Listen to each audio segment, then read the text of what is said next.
आज हम जदीद दौर की गुलामी पर एक नज़र डालेंगे। कभी सोचा है आपने कि तनख्वाह आते ही फुस कहाँ गायब हो जाती है? तो आज की तहरीरें उसी सवाल का जवाब देती हैं।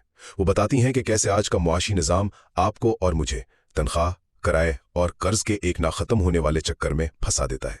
तो आइए इससे तीन अहम बातें समझते हैं। पहली बात, गुलामी आप जानते हैं वो ख़त्म नहीं हुई है, बस उसने अपना कह लें लिबास बदल लिया है।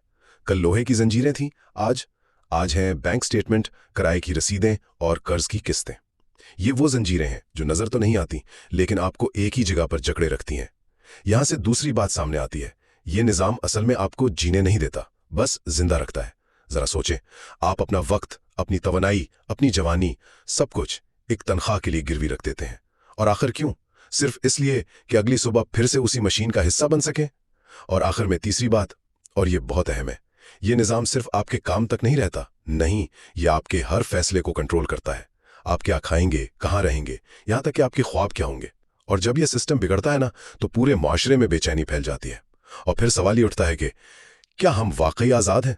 तो खुलासा यह है कि असल आज़ादी सिर्फ माली इस्तेहकाम में नहीं, बल्कि उस निज़ाम को समझने में है जो आपकी ज़िंदगी को, आपके फैसलों को तश्कील दे रहा है। अगर आपको ये वीडियो पसंद आई हो तो एक लाइक ज़रूर करें, अपने दोस्तों के साथ शेयर करें और सबसे अहम, हमारे YouTube चैनल WKB360 को सब्सक्राइब करना ना भूलें ताकि आपको नई वीडियो सबसे पहले मिल सके। शुक्रिया और मिलते हैं अगली वीडियो में।